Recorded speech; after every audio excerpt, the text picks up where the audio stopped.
지난 목요일부터 우리는 온라인으로 부흥회를 하고 있습니다. 원래 한국에서 귀한 강사 목사님 초청해서 예정대로라면 이렇게 창립 부흥회를 교회당에서 하고 있을 텐데, 이번에 강사님도 못 오시고 또 여의치 않아서 이제 제가 온라인으로 이렇게 부흥회를 인도하게 되었는데, 목요일부터 은혜 많이 받으셨죠? 확실히 받으셨지? 정말 하나님께서 이번에도 강사가 되셔서 큰 은혜 주고 계신 줄로 믿습니다. 자, 나는 다윗처럼 하나님 마음에 꼭 드는 사람이 될 수 있다, 없다, 있다. 자, 다시 한번 우리 고백해 보겠어요. 시작. 나도 다윗처럼 하나님 마음에 꼭 드는 사람이 될 수 있다. 아멘. 여러분, 우리 신앙의 궁극적인 목적은 하나님을 기쁘시게 하는 데 있는 것입니다. 이 하나님을 기쁘시게 해드리는 중심을 가질 때 하나님께서 다윗에게 이세 아들 다윗을 만나니 내 마음에 합한 사람을 내 뜻을 다 이루게 하리라. 다윗에게 놀라운 은혜를 부어주셨습니다. 다윗은 평범한 사람이었어요. 우리와 같은 성정을 가진 사람인데, 그가 하나님이 기뻐하시는 중심을 가졌을 때 하나님께서 그에게 놀라운 은혜를 베풀어 주신 것입니다. 여러분, 성경 말씀을 통해서 하나님의 복을 받은 사람을 살펴보면, 복을 달라고 구하기 전에 복 있는 사람이 되었을 때 그의 생애가 복된 삶이 되었던 걸 볼 수 있습니다. 이 다윗도 하나님이 기뻐하시는 중심을 가졌을 때 하나님께서 그에게 놀라운 은혜를 주셨던 걸 볼 수 있습니다. 이 코로나 바이러스 사태 가운데 참 혼란스러운 이런 비상 시기이지만은, 정말 우리가 하나님 마음에 꼭 드는 사람이 된다면 하나님께서는 다윗에게 역사하신 그 놀라우신 은혜를 저와 여러분들에게도 부어주셔서 이 엄청난 환난의 시기 가운데서도 하나님의 손에 붙들려 귀하게 쓰임 받으신 줄로 믿습니다. 그래서 하나님은 중심을 보시는 하나님. 사무엘상 16장 7절에 보면 사무엘 선지자를 통해서 다윗에게 기름을 부으실 때 하나님께서 이렇게 말씀하셨습니다. 다윗에게 여호와께서 사무엘에게 이르실 때 그 용모와 신장을 보지 말라. 내가 이미 그를 버렸노라. 나의 보는 것은 사람과 같지 아니하니 사람은 외모를 보거니와 나 여호와는 중심을 보느니라. 나 여호와는 중심을 보느니라. 바로 그 중심을 보시고 은혜를 주신 하나님. 자, 그러면 다윗은 어떠한 중심을 가졌기에 하나님께서 하나님께서 기뻐하시는 중심은 무엇일까요? 첫째는 바로 찬양을 드리는 중심을 가졌습니다. 또 맡은 일에 생명 걸고 최선을 다하는 중심을 가졌습니다. 하나님께 늘 물어보는 중심, 말씀대로 살려고 몸부림치는 중심, 철저히 회개하는 중심, 환난 가운데서도 평안할 수 있는 중심, 하나님의 성전을 사랑하는 중심, 모든 일에 하나님의 선하심을 믿는 중심, 관용을 베풀고 의리를 지키는 중심을 가졌습니다. 바로 어제까지 이 9번째까지 말씀을 전했습니다. 이제 10번째로 다윗은 하나님의 주권을 철저히 인정하는 중심을 가졌기에 하나님께서 기뻐하신 것입니다. 이 사무엘하 16장에 보면 다윗은 이 압살롬의 반란 때문에 이제 왕궁을 피해서 떠나야만 했습니다. 그때 얼마나 급했으면은 맨발로 나왔어. 그리고 너무 부끄러운 가운데 얼굴을 손으로 가리고 눈물을 흘리면서 나왔다고 그랬습니다. 얼마나 고통스럽겠습니까? 그런데 이 사울의 집안에 시므이라는 사람이 쫓아오면서 계속 다윗을 저주합니다. 심지어는 돌까지 던지면서 쫓아오면서 계속 저주라는 거예요. 그러니까 다윗 옆에 있는 신하들이 저 가서 죽일까요? 그러니까 10절에 이렇게 이야기합니다. 왕이 가로되 수루야의 아들들아, 내가 너희와 무슨 상관이 있느냐? 저가 저주하는 것은 여호와께서 저에게 다윗을 저주하라 하심이니 내가 어찌 그리하였느냐 할 자가 누구겠느냐 하고 놀라운 이야기를 해요. 저 시므이가 나를 저주하는 것은 하나님께서 저주하도록 허락하셨다는 거예요. 그냥 내버려 두라는 거예요. 여러분, 이것은 다윗이 하나님의 주권을 인정하는 거예요.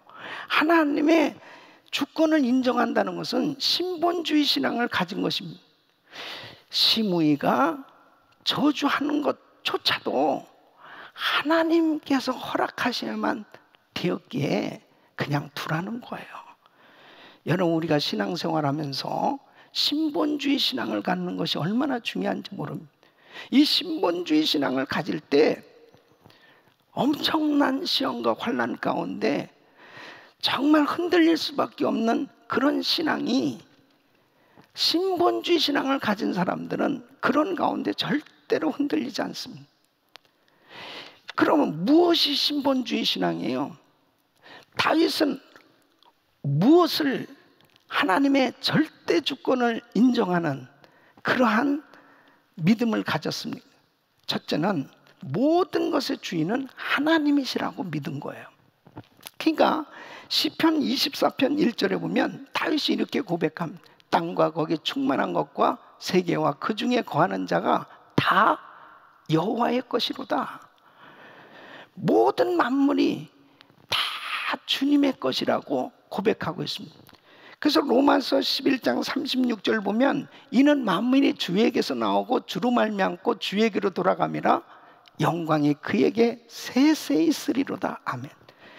다윗은 이런 신본주의 신앙을 가졌기 때문에 모든 소유는 다 주인은 하나님이시다. 모든 소유의 주인은 하나님이시다. 그래서 하나님 앞에 예물을 드리고 그 엄청난 헌금을 드리면서도 이렇게 고백을 합니다. 역대상 29장 14절에 보면 나와 나의 백성이 무엇이간데 이처럼 즐거운 마음으로 틀릴 힘이 있었나이까. 모든 것이 주께로 말미암아 싸우니 우리가 주의 손에서 받은 것으로 주께 드렸을 뿐이니다. 그래요. 그러니까 내 것 가지고 하나님께 드리는 것이 아니고 나에게 가지고 있는 이 모든 것이 다 주님이 주신 거고 주님의 것을 내가 주님께 드립니다. 이런 신앙을 가졌기 때문에 그는 늘 하나님을 경외할 수 있었고, 정말 때로는 이런 억울한 일을 당하면서도 신본주의 신앙을 가지니까 그 모든 어려움을 육신적으로 풀려고 하지 않았단 말이에요. 여러분, 욥을 보세요. 욥은 그의 생에 엄청난 시험이 왔습니다. 그 많던 재산을 다 잃어버리고 10자식까지 다 잃어버렸습니다. 근데 이 욥이 욥기서 1장 21절에 이렇게 고백합니다. 이것은 다 잃어버리고서 한 고백이죠.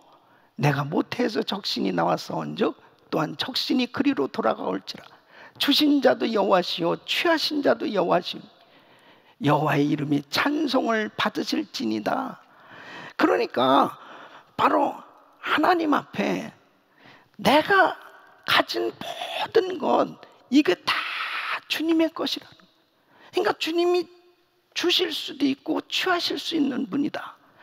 모든 것의 주인은 하나님이시라는 사실을 믿으니까 그런 엄청난 환난 가운데 모든 걸 잃어버린 가운데서도 하나님 원망하지 아니하고 오히려 하나님을 찬양했을 때 욥의 모든 공경을 돌이켜 주시고 회복시켜 주신 줄로 믿습니다. 여러분, 스탠리 템 장로님이라는 분 잘 아시죠? 우리 교회 오셔서도 오래전에, 아주 오래전에 간증 집회도 하셨는데 US 프라스티 회사 하시면서 세계 선교를 위해서 참 크게 헌신하신 분인데 지금 100세가 넘으셨는데도 지금까지도 정정하게 살아계세요. 이 장로님이 처음에 하던 사업 다 실패하고 또 암병에도 걸리기도 하고 이런 고난 가운데서 이분이 딱 깨달은 게 뭐냐면 모든 것의 주인은 하나님이시구나. 이것을 확실히 깨달은 거예요. 그래서 이제 내가 하는 이 사업, 이제 다시 시작하는 이 사업은 이것은 하나님의 것이다. 그래서 God owns my business. 내 사업의 주인은 하나님이시다. 그래서 이 사업체의 등기 이전을 하나님께 했다는 거예요. 여러분, 사업장을 등기 이전을 진짜 주인은 하나님이시라고 이렇게 한 사람은 정말 이게 들어보기 힘든 이야기 아니겠어요? 그 다음부터 아무리 사업이 잘 돼도 흔들림이 없는 거예요. 이 사업의 주인은 하나님이시고 이 모든 것들은 다 주의 일을 위해서 쓰여져야 되는, 아깝지가 않은 거예요. 그리고 보람을 느끼는 것입니다. 이게 신본주의 신앙입니다. 두 번째는 모든 것을 하나님께서 주관하신다는 것을 믿는 거예요. 그래서 시편 29편 10절에 보면 다윗이 이렇게 고백합니다. 여호와께서 홍수 때에 좌정하셨으며 여호와께서 영영토록 왕으로 좌정하시도록. 이스라엘의 진정한 왕은 하나님이시고 하나님께서 내 삶의 모든 영역을 주관하고 계신다고 믿는 거예요.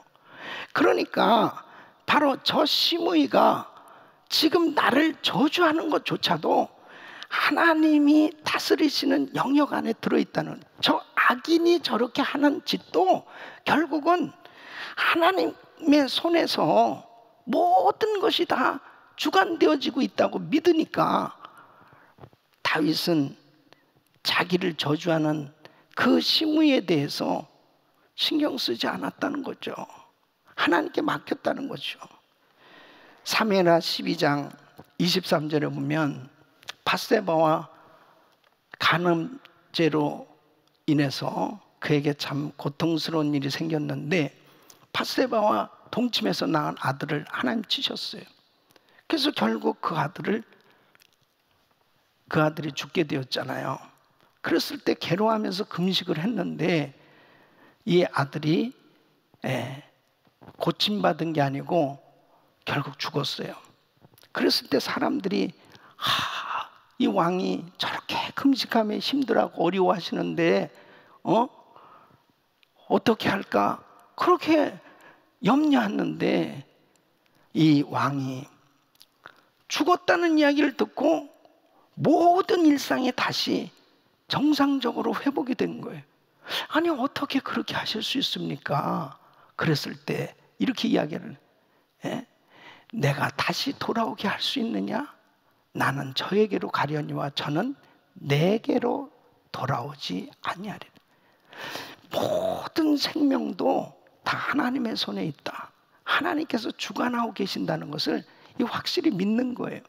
그러니까 20절에 보면 죽었다는 이야기를 들었을 때 일어나서 몸을 씻고 기름을 바르고 의복을 갈아입고 어디로 갔어요? 하나님의 전에 들어갔다니까. 바로 성전에 가서 먼저 하나님 앞에 경배하는, 예배하는, 그리고 돌아와서 음식을 먹었다는 거예요. 어떻게 이렇게 할 수 있습니까? 이게 신본주의 신앙입니다. 바로 모든 생명도 주님이 다 주관하고 계십니다. 여러분, 코로나 바이러스 사태로 인해서 많은 일상의 어려운 일들이 생겨지고 있어요. 이 모든 것도 다 주님의 손에 달려있고 주님이 주관하고 계신다고 하는 사실을 믿는다면 어떤 어려움이 있어도 흔들릴 수 없어요. 바로 우리 주님께서 다 주관하고 계시다고 하는 사실을 확신해야 우리는 내게 때로는 절망스러운, 고통스러운, 힘든, 어려운 일이 생겨져도 내 신앙이 절대 흔들리지 아니하고 오히려 주님을 더 의지하고, 그리고 우리 주님이 주시는 그 평강 가운데 승리할 수 있는 줄로 믿습니다. 세 번째는 바로 하나님께서는 모든 것을 합력하여 선을 이루신다는 것을 믿는 겁니다. 그러니까 사무엘하 16장 12절 보면 혹시 여호와께서 나의 원통함을 감찰하시리니 오늘날 그 저주 까닭에 선으로 내게 갚아주시리라 하고, 뭐냐면 지금 이 다윗이 이 피신하면서 너무 부끄러운 거죠. 아니 맨발로 지금 눈물을 흘리면서 얼굴을 손으로 가리고 피신하고 있는 이 모습을 보세요. 다윗이 어떤 사람입니까? 대단한 장군 아니에요? 용맹스러운 장군 아니에요? 위대한 왕 아니에요? 근데 하루아침에 너무 초라하게 됐어요. 너무 부끄러운 모습이에요. 아니 그런데 이 시므이가 와가지고는 막 티끌을 날리고 돌을 던지면서 계속 저주를 퍼대니 이거 정말 보통 괴로운 일 아니잖아요. 이때 다윗은 이렇게 이야기를 하는 거예요.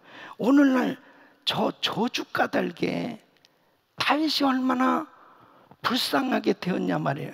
이 저주 까닭에 선으로 내게 갚아주신 하나님이 나를 불쌍히 여겨주시는 게 중요하다는 거예요. 왜? 나를 회복시켜 주실 분은 하나님이시기 때문에, 바로 모든 것을 합력해서 선을 이루실 그 하나님을 확실히 믿으니까 나의 삶을 주관하셔서 가장 선한 길로 인도하시는 분이 하나님이시라는 이 사실을 믿으니까 참 속상하고 지금 상처를 받고 있지만 내버려 둬라. 죽이지 마라. 그냥 둬. 그러고 지나가고 있는 거예요. 여러분 우리 교회도 지난 38년 동안 보면 참 하나님 일한다고 열심히 많은 일을 하는 가운데서도 참 어처구니 없이 진짜 쓸데없는 그런 억울한 소리도 듣고 정말 힘든 그런 일들도 있었죠. 특히 뭐 우리 김광식 원로 목사님 같은 경우에 참 뭐 뜻하지 않게 어쨌든 참 힘든 그런 일들이 너무 많이 있었어요. 근데 목사님이 한 번도 막 그런 부분 때문에 이렇게 그들을 비난하거나 똑같이 그렇게 하시지 않더라고. 그게 신본주의 신앙이에요. 바로 하나님께서 모든 걸 주관하고 계시고 우리 주님이 다 하셔. 그것을 그냥 주님께 내어 맡겼을 때 우리 주님이 알아서 인도해 주시고, 오늘날 우리 교회가 전 세계 선교를 할 수 있도록, 더 선교에 집중할 수 있도록 우리 주님께서 인도해 주신 줄로 믿습니다. 여러분 우리가 주의를 하다 보면 때로는 정말 크고 작은 상처를 받을 수 있잖아요. 억울한 소리 들으면 막 그것을 다 해명하고 싶고 막 그렇게 막 너무 속상해가지고 뭐 어찌할지 모르는 그런 일들이 생겨질 수 있잖아요. 모든 것을 주관하시는 분, 그분은 하나님이세요. 그래서 저 같은 경우에는 주님하고 약속을 했어요. 이렇게 칭찬 듣는 이야기를 듣잖아요. 그러면은 이것은 주님이 하신 것입니다. 다 주님이 하신 것입니다. 주님만 영광 받으세요. 그리고 만일 저에 대해서 비난하는 이야기가 들려지든지 어쨌든 뭐 속상하고 억울한 소리가 들려지잖아요. 그러면 회개하는 거예요. 하나님, 제가 부족합니다. 제가 연약합니다. 그렇게 하나님을 의지하고 하나님께 맡길 때 지나놓고 나서 보면은 정말 주님이 알아서 책임져 주시더라고. 여러분 이 시므의 말년이 어떻게 됐어요? 다윗이 그냥 내버려 뒀어도 결국 하나님이 처리해 버리셨어요.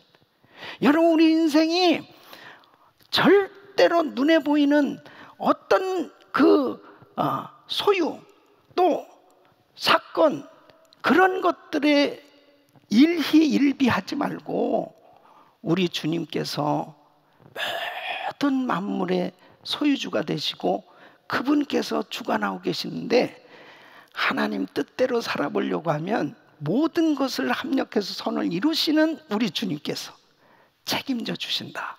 할렐루야. 결국 다윗은 다 회복됐어요. 나중에 다윗이 이제 다 회복돼서 돌아올 때 이 시므이 만나잖아요. 이 시므이가 그 앞에서 살려달라고 애걸복걸합니다. 그때 다윗이 그냥 내버려둬요. 용서해줘요. 여러분, 하나님의 주권을 철저히 인정하시는 중심을 가지시기 예수 이름으로 축원합니다. 11번째는 다윗은 믿음의 신앙 고백을 하는 늘 이런 중심을 늘 믿음의 신앙 고백을 하는 중심을 가졌습니다. 다윗 삶 전체를 보면 믿음의 신앙 고백을 하는 삶이었습니다. 다 죽을 것 같은 그런 환경 속에서도 하나님 앞에 믿음으로 신앙 고백을 하고, 승전을 하고 기쁨이 충만할 때도 하나님 앞에 감사하고 믿음의 고백을 하는 다윗의 일생을 볼 수 있습니다. 여러분, 다윗이 쓴 이 시편, 특별히 150편 가운데 다윗이 쓴 시라고 하는 표제가 붙어 있는 것만 74편이나 됩니다. 그 가운데 전부 다윗의 쓴 시는 믿음의 신앙 고백으로 가득 차 있는 걸 볼 수 있습니다. 다윗은 항상 하나님이 누구신지를 분명히 알고 고백했습니다. 그래서 시편 18편 2절에 보면 여호와는 나의 반석이시오 나의 요새시오 나를 건지시는 자시오 나의 하나님이시오 나의 피할 바이시오 나의 방패시오 나의 구원의 뿌리시오 나의 산성이시로다. 그런 하나님을 구체적으로 믿고 고백하니까 시편 18편 1절 보면 나의 힘이 되신 여호와여 내가 주를 사랑하나이다. 그 고백대로 하나님이 다윗에게 힘이 되어 주셨고, 그렇게 하나님을 사랑하는 다윗에게 그 놀라운 은혜를 주셨던 걸 볼 수 있습니다. 시편 23편 1절에는 여호와는 나의 목자시니 내가 부족함이 없습니다. 다윗이 뭐 왕이 돼서 좋은 환경 속에서 이렇게 고백하는 게 아니에요. 너무 힘들고 어려운 가운데 그 고백대로 부족함이 없는 삶으로 축복해 주셨지 않습니까? 시편 27편 1절 보면 여호와는 나의 빛이요 나의 구원이시니 내가 누구를 두려워하리요 여호와는 내 생명의 능력이시니 내가 누구를 무서워하리.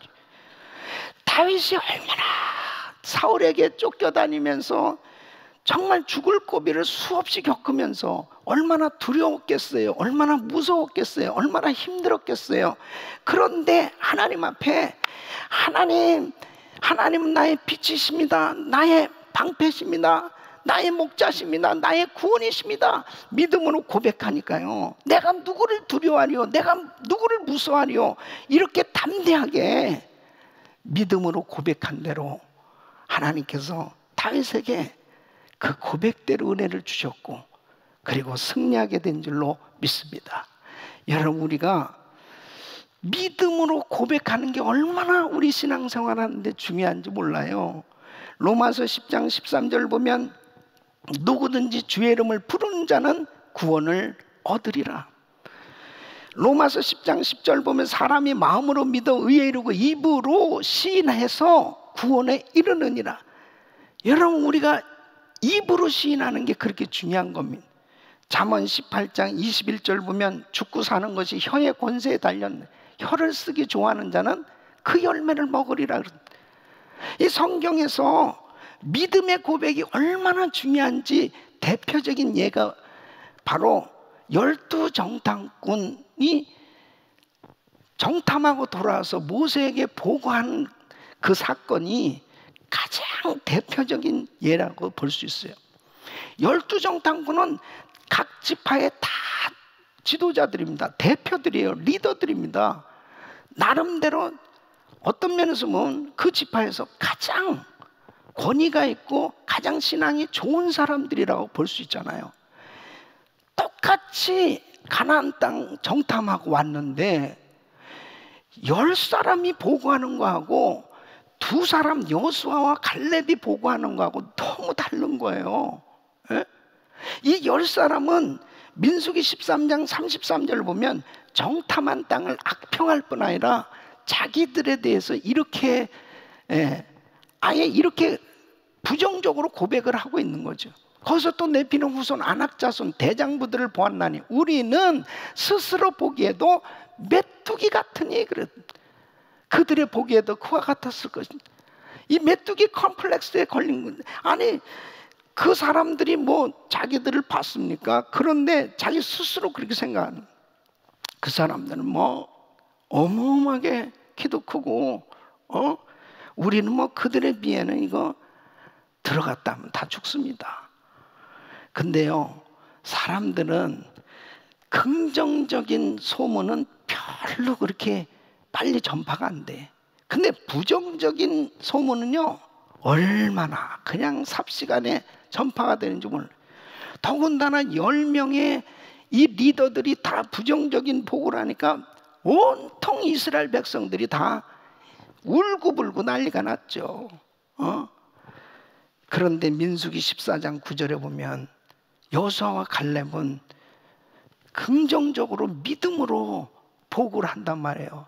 오직 여호와를 거역하지 말라. 또 그 땅 백성을 두려워하지 말라. 그들은 우리 밥이라. 그들의 보호자는 그들에서 떠났고 여호와는 우리와 함께 하시느니라. 그들을 두려워 말라. 이렇게 담대하게 여호수아와 갈렙은 들어갈 수 있다, 승리할 수 있다, 그 땅 하나님이 주신 땅이야, 그렇게 보고하는데, 여러분 보세요. 민수기 14장 28절에 보면 하나님이 이렇게 말씀하십니다. 그들에게 이르기를 여호와의 말씀에 나의 삶을 가리켜 맹세하는, 아주 단단히 하나님께서 작정하고 하실 말씀이에요. 너희 말이 내 귀에 들린 대로 내가 너에게 행하리라. 자, 열정탐권 안 된다고, 들어갈 수 없다고, 정복했으면 네가 말한 대로, 그래 넌 못 들어가. 네가 말한 대로 너희들은 가나안 땅 못 들어가.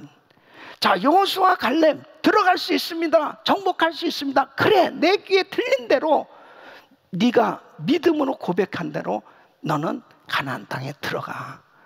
결국 두 사람만 가나안 땅에 들어갔습니다. 여러분, 내가 지금 하는 말이 내 신앙의 현 주소라니까요. 내가 지금 무슨 말을 하고 살고 있어요? 내가 지금 믿음의 말을 하고 있는지, 내가 지금 축복의 말을 하고 있는지, 감사의 말을 하고 있는지, 어떤 말을 하고 있느냐, 그것이 주님의 귀에 들려지고 있어요. 바로 내가 지금 이 코로나 바이러스 사태 가운데 사람들은 지금 다 두려워하고 절망적이고, 그리고 정말 힘들어할 수밖에 없는 이런 상황 속에서 내 입에서 쏟아져 나오는 말들이 어떤 말이냐, 너무너무 중요한 거예요. 우리 사랑하는 성도 여러분, 우리 성도님들은 이런 부정적인 환경 속에서도 믿음의 말을 하시기를 축원합니다. 믿음으로 고백한 대로 성령님은 역사하시는 거예요.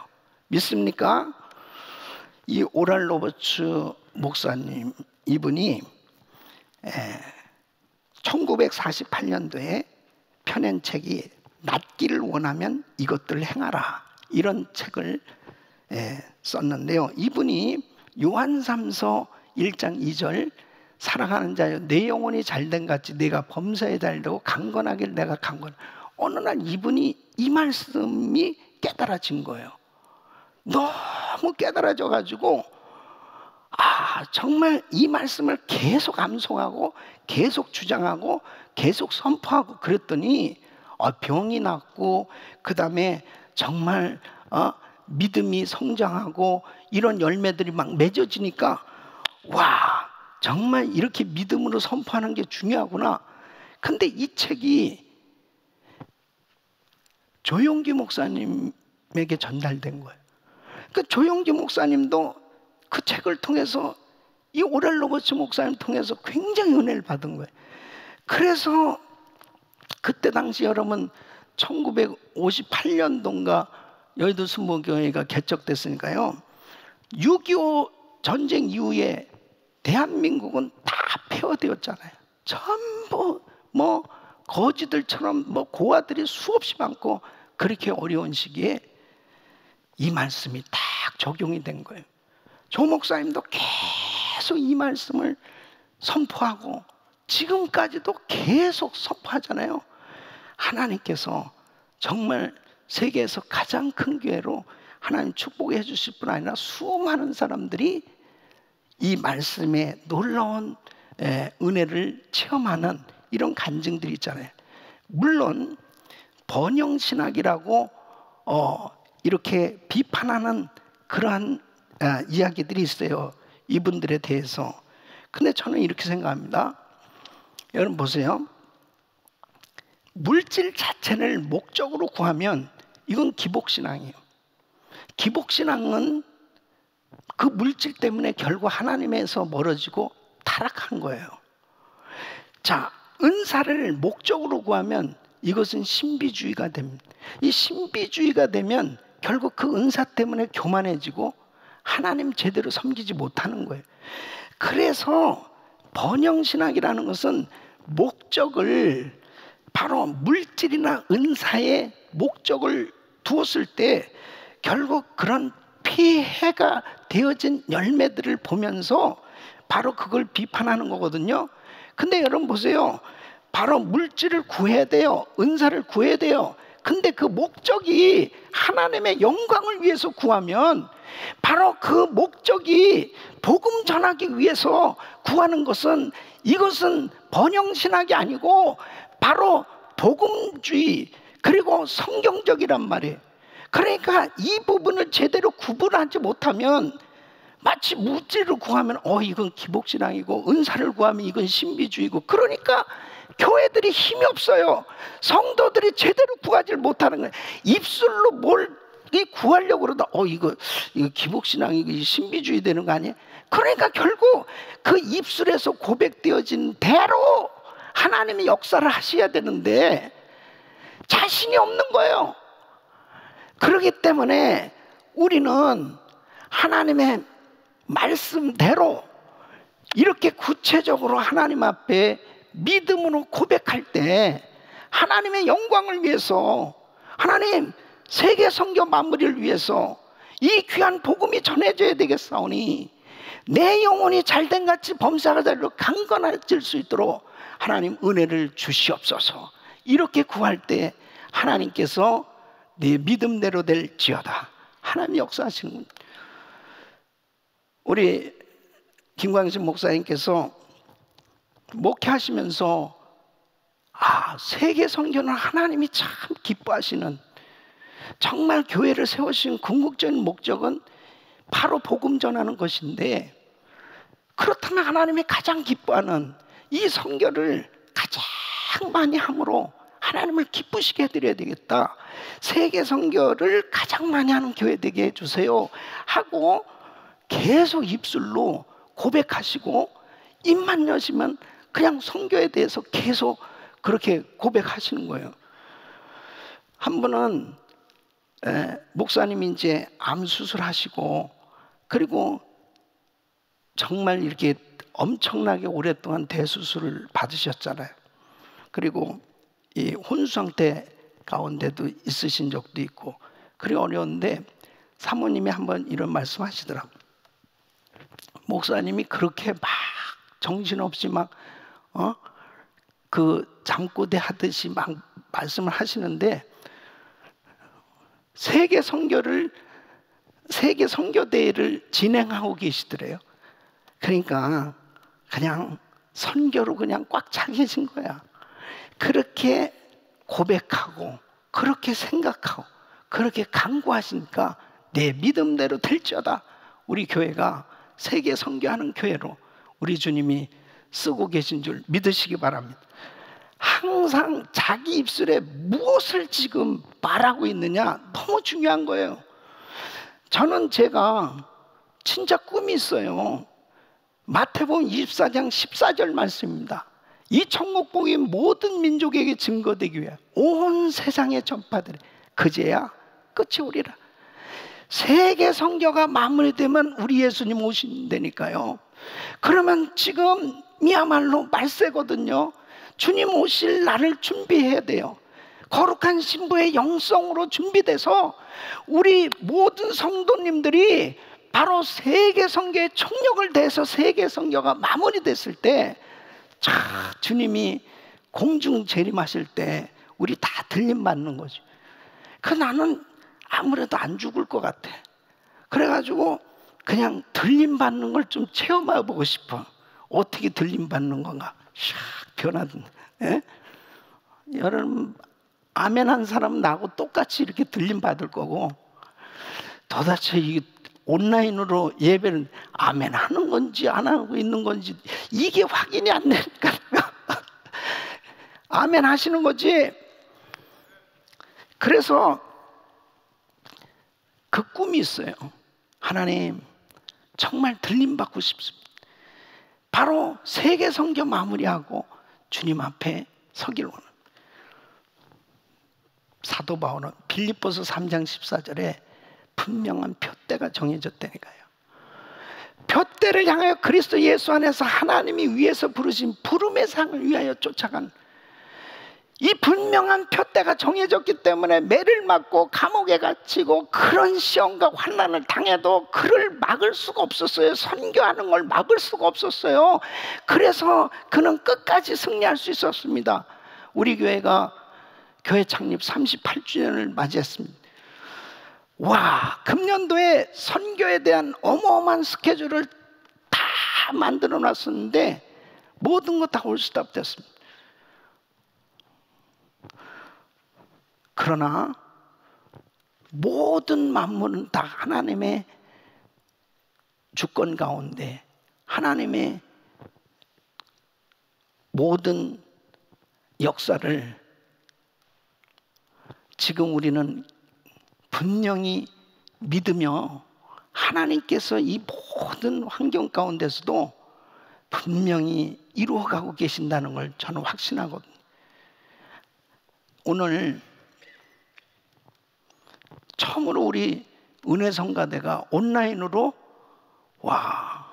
그렇게 찬양을 준비해가지고 오늘 저렇게 올렸어요. 근데 너무 감동을 받은 거예요. 성가대가 모여가지고 저렇게 찬양할 수 없거든요.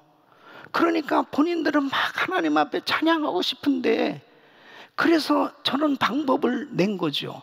각자 집에서 그 악보 가지고 다 해서 온라인으로 만든 거예요. 저는 저 화면을 보면서 이렇게 온라인으로 예배 드리다 보니까 성도들을 잊어버렸어요. 여러분들은 화면을 통해서 저를 얼굴 보지만 나는 못 보잖아요. 그러니까 오늘 처음으로 쫙 성가대 보니까 아주 포동포동하네. 너무너무 감격스러워. 저 권사님들, 저 집사님들인데 너무 감사한 거예요. 아무리 어려운 환경이라 하더라도 하나님 찬양하고 싶다, 하나님 앞에 기도하고 싶다, 하나님 예배하고 싶다 하면 어떤 방법으로라도 저렇게 하나님을 찬양할 수 있는 것처럼 선교도 마찬가지입니다. 모든 것이 막혀진 것 같지만 하나님께서는 그 가운데서도 지금도 일하고 계시고, 우리의 마음을 우리 주님 앞에 올려드릴 때 우리 주님은 교회 창립 38주년을 맞이하면서 우리는 달려갈 방향이 있어요. 표대가 정해져 있어요. 우리는 해야 될 일이 있어요. 세계 선교 마무리의 비전을 가지고 있어요. 이 꿈과 비전을 가지고 달려나가는 우리 앞길에 코로나 바이러스도 막을 수 없다. 하나님이 하시면 되는 것이죠. 우리 사랑하는 성도 여러분, 우리 교회를 이렇게 선교하는 교회로 세워주시고 우리는 분명히 나가야 될 방향을 정하고 있습니다. 끊임없이 믿음으로 신앙 고백을 하세요. 아무리 힘들고 어려워도 절대로 불평하고 원망하고 환경을 탓하거나 거기에 주저앉는 것이 아니고 살아계신 그 하나님, 신본주의 신앙을 가지고 다윗처럼 믿음으로 고백하고 나갈 때 우리 주님께서 그 어려운 가운데서도 보호해 주시고 그리고 함께 해 주셔서 위대한 사역들을 이루어갈 수 있도록 축복해 주실 줄로 믿습니다. 이런 은혜가 우리 모든 성도님들에게 임하기를 예수 이름으로 축원합니다.